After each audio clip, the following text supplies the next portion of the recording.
대통령 탄핵 소추안 가결에 따른 국정의 동료를 막기 위해 저는 그저께 대통령 권한대행인 한덕수 국무총리, 어제는 최상목 경제부총리와 이주호 사회부총리를 만나서 정부 공직자들이 각자의 위치에서 흔들림 없이 본분에 충실할 수 있도록 해달라고 당부드렸습니다.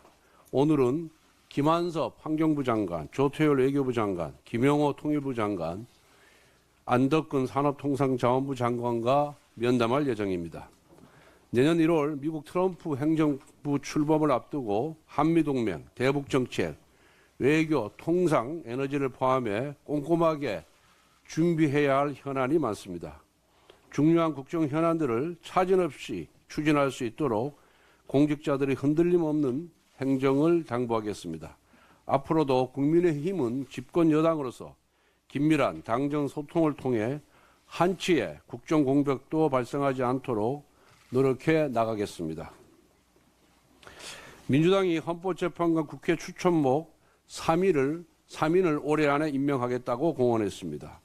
헌법재판관 후보자 인사청문회와 본회의 통과를 2주 만에 끝내고 한덕수 대통령 권한대행에게 임명을 압박하겠다는 것입니다. 물론 대통령 권한대행은 국정 안정을 위해 대통령 권한의 상당 부분을 적극적으로 행사할 수 있고 그래야 합니다. 하지만 행정부 소속이 아닌 독립적 헌법기구로서의 헌법재판소 재판관 3명의 임명은 그 권한 행사의 범위를 신중하고 면밀히 살펴야 합니다. 결론부터 말하자면 대통령 권한대행은 대통령 고리 시에는 헌법재판관을 임명할 수 있지만 대통령 직무정지 시에는 임명할 수 없다고 봐야 합니다. 과거 황교안 대통령 권한대행도 탄핵안이 헌재에서 최종 인용된 이후에 대법원이 추천한 이선의 헌법재판관을 임명한 전례가 있습니다. 지금은 대통령이 고리 상황이 아닌 직무정지 상황이기 때문에 한덕수 권한대행은 대통령의 탄핵 심판, 탄핵 결정 전까지 헌법재판관을 임명할 수 없습니다. 지난 박근혜 대통령 탄핵 정국 당시 민주당은 황교안 권한대행의 헌법재판관 임명권 행사는 민주주의의 훼손이라고 비판한 바가 있습니다.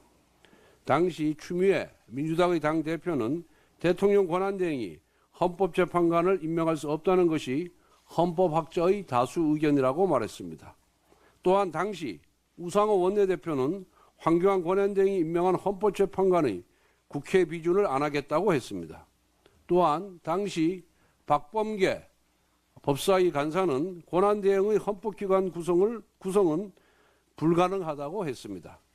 즉 지금 민주당의 헌법재판관 임명 속도전은 과거 민주당의 주장과 180도 달라진 것입니다.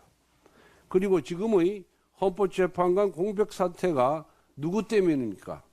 바로 민주당 때문입니다. 지난 2달간 민주당은 국무위원과 검사에 대한 탄핵안을 남발하면서도 헌법재판관 임명만큼은 비협조적으로 나오면서 국정마비를 유도했습니다. 국민의힘이 여야목 한 명씩만이라도 먼저 추천해서 임명하자고 했는데도 민주당은 협상을 거부했습니다.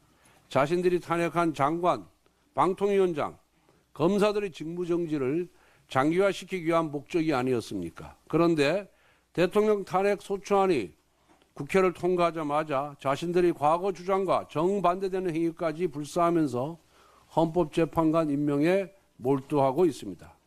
도대체 민주당은 무엇 때문에 정치를 하는 것입니까? 탄핵하려고 정치하는 것입니까? 탄핵안이 헌재에서 인용되기 전까지는 권한대행의 헌법재판관 임명은 불가능합니다. 민주당이 아무리 탄핵 중독이라고 해도 집단적 위헌행위까지 해서야 되겠습니까? 민주당은 한덕수 권한대행에 대한 압박을 즉시 중지하고 자신들의 과거 주장부터 돌아봐야 할 것입니다. 마지막으로 내수경기에 대해 한 말씀 드리겠습니다. 비상경과 탄핵 사태의 여파로 안 그래도 많이 어려웠던 내수경기가 한층 더 어려운 상황입니다. 많은 분들이 연말 연시에 예정되었던 각종 모임을 취소하면서 자영업자들이 힘들어하고 있습니다. 국민 여러분께 호소합니다. 연말 연시에 예정되어 있던 가족 모임이나 송년회 등 각종 모임을 취소하지 말고 그대로 진행해 주시기 바랍니다. 그것이 이웃을 돕고 우리 경제를 살리는 길입니다.